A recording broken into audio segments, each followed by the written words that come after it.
सलाम, नमस्ते, सत श्री अकाल। उम्मीद करता हूँ फिट होंगे, बेहतरीन होंगे, अपनी लाइफ अच्छे से एंजॉय कर रहे होंगे हम दोनों की तरह।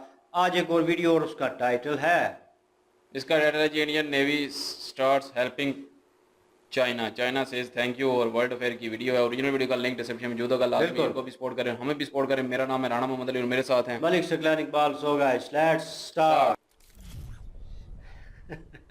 नमस्कार and I welcome you all to world affairs. मैं हूं प्रशांत धवन। नाउ टर्की की हेल्प करने के बाद, जो टर्की में अर्थक्वेक आया था वहां पे हेल्प करने के बाद, इंडिया एक और ऐसे कंट्री की हेल्प कर रहा है जो हमारी तरफ बहुत ज़्यादा हॉस्टिलिटी रखता है। मैं यहाँ पर बात कर रहा हूँ चाइना की। इंडियन नेवी ने एक बड़ा ऑपरेशन स्टार्ट कर दिया है जिसके अंडर हम कोशिश कर रहे हैं कि चाइनीज़ फिशरमैन, जो चाइनीज़ नागरिक हैं जो डूब रहे हैं कहीं इंडियन ओशन में, उनको हम बचा पाएँ। नाउ ये काम ऑफ कोर्स बहुत ही मुश्किल होगा क्योंकि चाइना के जो मछुआरे थे इलीगल तरीके से फिशिंग कर रहे थे एक जगह पर, और फिर इनकी बोट डूब गई और 39 फिशरमैन डूब गए। 2 मछुआरों की बॉडीज मिल चुकी है, मतलब कि 2 डेथ्स कंफर्म हो चुकी हैं।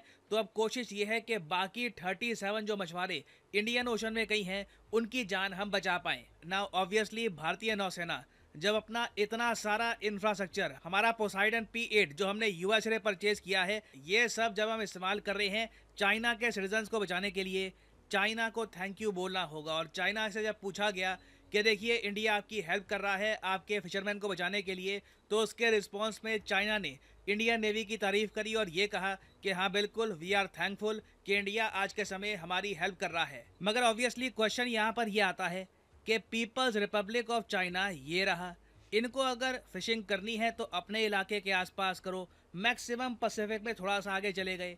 ये लोग all the way Indian ocean में यूएसए के मिलिट्री बेस के पास, जी हाँ, यूएसए के मिलिट्री बेस के पास फिशिंग क्यों कर रहे थे और क्या इंडिया को अलर्ट रहना चाहिए ऐसी फिशिंग शिप्स के बारे में डिस्कस करेंगे इस टॉपिक को इन होना तो डेप्थ। चाहिए, मगर आगे बढ़ने से पहले बिल्कुल आपसे क्वेश्चन करनी पूछूंगा। चाहिए। क्वेश्चन यहाँ पर यह है कि पीएम मोदी जेलेंस्की से मिलेंगे पहली बार सिंस रशियास इन्वेजन। आपको बताना है कि पीएम मोदी यूक्रेन के प्रेसिडेंट से किस देश में मिलेंगे। ये टॉपिक काफी न्यूज में है, इस मीटिंग को दुनिया भर का मीडिया कवर करेगा।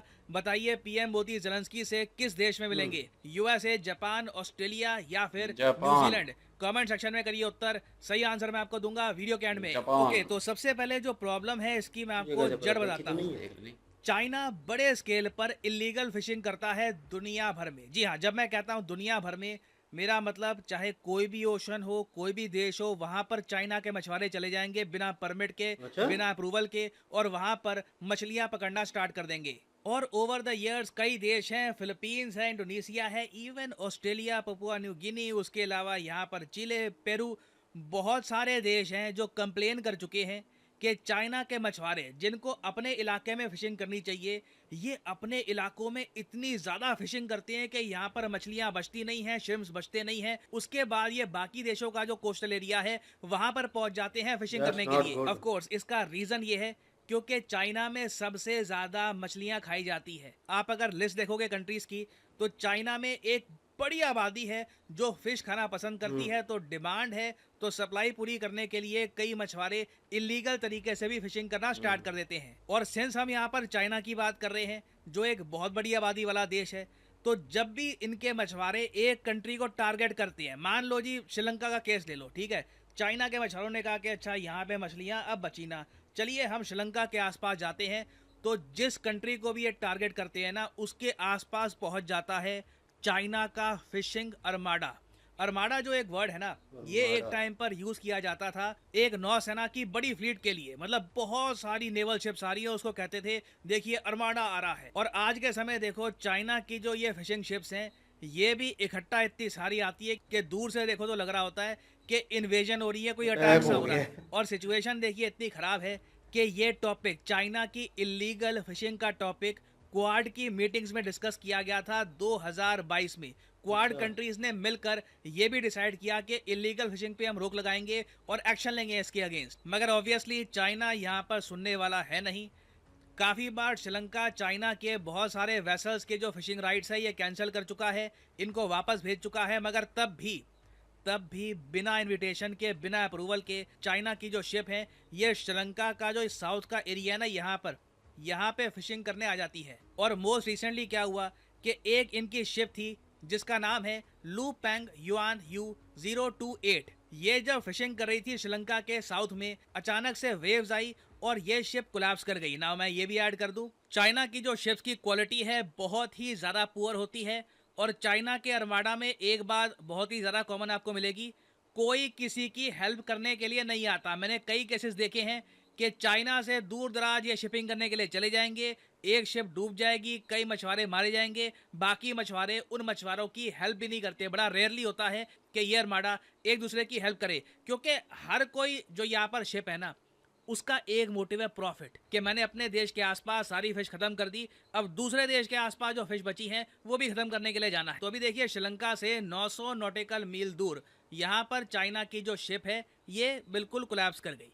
अब प्रॉब्लम देखो मेरे सामने यहाँ पर मुझे ये दिख रही है कि ये जो फिशिंग शिप है ना, ये डिएगो गार्सिया के इतने पास क्यों चली गई। यहाँ पर आप देख पाओगे, देखो ये श्रीलंका है, ये ऊपर इंडिया हो गया, यहाँ पे आप देख पाओगे एक टापू है, इस टापू का नाम है डिएगो गार्सिया। इस टापू की बहुत लंबी हिस्ट्री है, एक टाइम पर सिंगापुर का पार्ट हुआ करता था, फिर ब्रिटिशर्स ने इसको दे दिया यूएसए को, हिस्ट्री बहुत लंबी है। मगर आज के समय ये यूएसए का एक बहुत ही ज़्यादा इम्पॉर्टेंट मिलिट्री बेस है इंडियन ओशन में। नाउ डिएगो गार्सिया के इतने ज़रा करीब ये शिप्स क्यों जा रही थी, ये मुझे समझ नहीं आ रहा। क्योंकि वैसे मैं आपको बताऊं, अगर इनको मछलियां पकड़नी है तो यूजुअली कोस्टल एरिया के आसपास मिलती है मछलियां, मतलब कि ये एरिया हो गया श्रीलंका का, यहाँ से यहाँ तक का, तो इस इलाके से ये काफ़ी आगे ही आ गए हैं।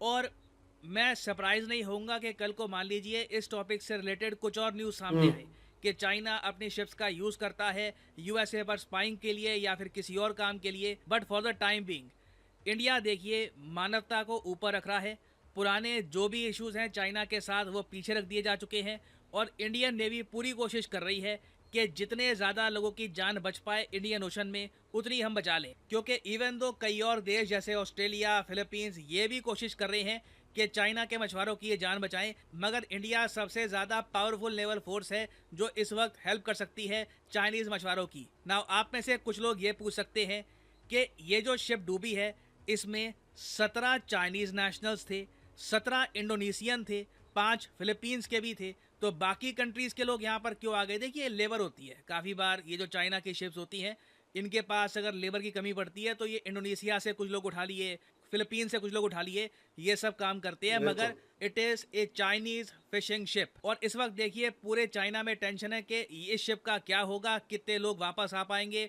शी जिनपिंग खुद इस सिचुएशन को मॉनिटर कर रहे हैं, मगर मेरे हिसाब से अगर ऐसे इंसिडेंट्स को रोकना है, चाइना को पहली बात तो इलीगल फिशिंग दुनिया भर में रोकनी चाहिए। क्योंकि अपने देश से इतने ज़्यादा दूर इनके मछुआरे चले जाएंगे अगर, तो पहली बात तो इनकी जो बोट्स है उस पर डैमेज आएगा। जितना दूर आप जाएंगे बिना रिपेयर के, बिना सपोर्ट के, आपकी जो बोट्स हैं खतरे में आएंगी। उसके अलावा देखिए इलीगल तरीके से फिशिंग करना वैसे भी गलत है। तो अभी हमको देखना होगा कि चाइना के जो ये मछुआरे हैं, बाकी कंट्रीज के भी जो ये मछुआरे हैं, क्या ये बच पाएंगे या फिर नहीं। ना वापस आते हैं अपने क्वेश्चन की तरफ कि पीएम मोदी यूक्रेन के प्रेसिडेंट ज़ेलेंस्की से मिलेंगे पहली बार किस कंट्री में। तो सही उत्तर यहाँ पे है option B, Japan is the right answer. Japan में G7 समिट हो रहा है हिरोशिमा में, और हिरोशिमा में ही पहली बार रशिया की जो वॉर है ये स्टार्ट होने से पहली बार पीएम मोदी और ज़ेलेंस्की की एक प्रॉपर मीटिंग होने वाली है। याद रखिएगा, very important for exam perspective. और फाइनली यहाँ पर मैं ये भी ऐड कर दूं कि आप किसी भी एग्जाम की तैयारी कर रहे हैं, चाहे एसएससी, यूपीएससी, बैंक, आप परचेज कर सकते हैं अनअकैडमी के क्वालिटी कोर्सेज।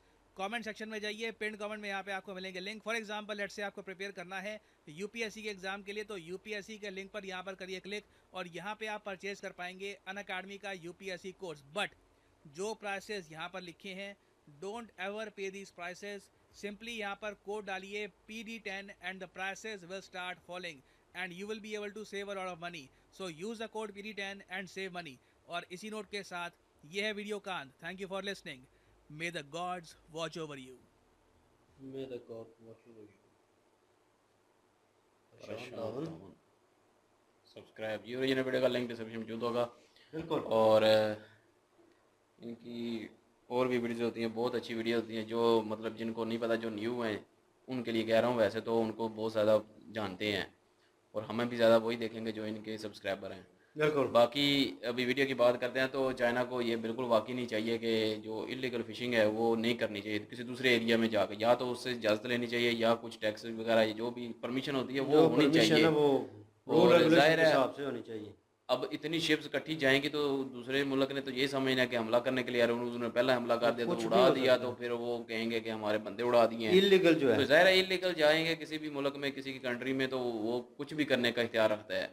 बिल्कुल तो अगर आप लीगल तरीके से जाएंगे तो फिर वो तो आपको इजाज़तनामा मिलेगा, सारा कुछ मिलेगा, लेकिन अपने एरिया में ही रहना चाहिए। और अगर किसी मुल्क के साथ जाना भी है, अगर वो मुल्क इजाज़त देता है तो जाएं, बिल्कुल अगर नहीं देता तो फिर वो बिल्कुल नहीं जाना चाहिए और ये इलीगल है। और उन्होंने बताया कि वो चाइना अमेरिकन के जो वो अड्डे हैं उनके पास गए हैं और उनके पास जाकर फिशिंग कर रहे हैं, तो हो सकता है कोई जासूसी वाला निज़ाम भी हो, ये बात भी ठीक है। आने वाले वक्त में कोई ना कोई बात ना बिल्कुल निकल आए। वही कह रहा हूँ ना कुछ हो सकता है, हो सकता है मिलिट्री वाले हों बीच में, हो हो सकता है सकता है, इंटेलिजेंस वाले हों, तो मतलब कुछ भी हो सकता है। और नोबडी नोज़। ये है कि ओवरऑल वीडियो इन्होंने बहुत अच्छी क्रिएट किया और पूरी डिटेल इन्होंने दी है बिल्कुल वीडियो में। और बात तो छोटी सी है लेकिन बीच में और पॉइंट भी निकल आते हैं, जैसे वो यूएसए के करीब के, उसके बाद उन्होंने ये पूरी डिटेल से बताया। नहीं तो हमें कैसे पता चलता है, अगर वैसे अगर न्यूज़ सुना देते तो कुछ पता नहीं चलना था कि कहाँ पे है ओशन इंडियन और कहाँ पे वो गए हैं, कहाँ नहीं, पे है वो प्रॉपर डिटेलिंग में बताया। मालदीव्स वगैरह और श्रीलंका के कितने दूर हैं, तो वो पूरा उन्होंने नक्शे के हिसाब से जो है ना वो समझाया है और सही से समझ भी आ जाता है बंदे को।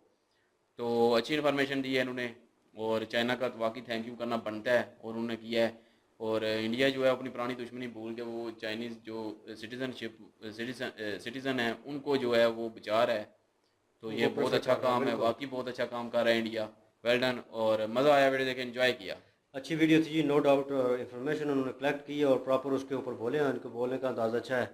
और जिस तरह समझा रहे थे वो प्रॉपर एक चीज़ जो है वो मिथ जो है समझ आ रही थी कि इनका ज़हन क्या है, वो कर क्या रहे हैं। लेकिन उन्होंने खदशात जो हैं बीच में यही बताए हैं कि ये बोट्स जा रही हैं और आने वाले वक्त में कोई प्रॉब्लम क्रिएट होती है, जासूसी या इस तरह को काम होता है, तो मेरे ख्याल में यही ज़िम्मेदार होंगे, क्योंकि आज आके वही सामने आ रहे हैं। और जिस तरह की ये हरकतें कर रहे हैं विदाउट परमिशन जो है वो दूसरे के इलाके में घुस रहे हैं। आप मछली वहाँ पे ख़त्म हो गई है तो उन्होंने एक कोरिया एरिया जो है वो बताया है श्रीलंका का, तो मेरे ख्याल में वहाँ तक है।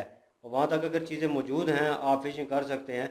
अगर आपने दूसरे इलाके में ट्रैवल करना है तो परमिशन लें प्रॉपर, आप दूसरे मुल्क में एंटर हो रहे हैं तो ये कैसे हो सकता है। तो आप वहाँ पे ट्रैवल करें और इतनी शिप लेके, एक तो शिप आ जाए तो अलग बात है, उसके ऊपर उनकी शिप्स जो है वो क्लैप्स कर जाती हैं और एक दूसरे की मदद नहीं करते। और देख लें इंडिया ने मदद की है, वो दुश्मनी का पहलू साइड पे करके उन्होंने, लेकिन फिर भी उन्होंने हेल्प आउट किया। उन्होंने कहा जी हम हेल्प आउट करेंगे, 2 उन्होंने निकाले थे, बाकी 37 रह गए थे।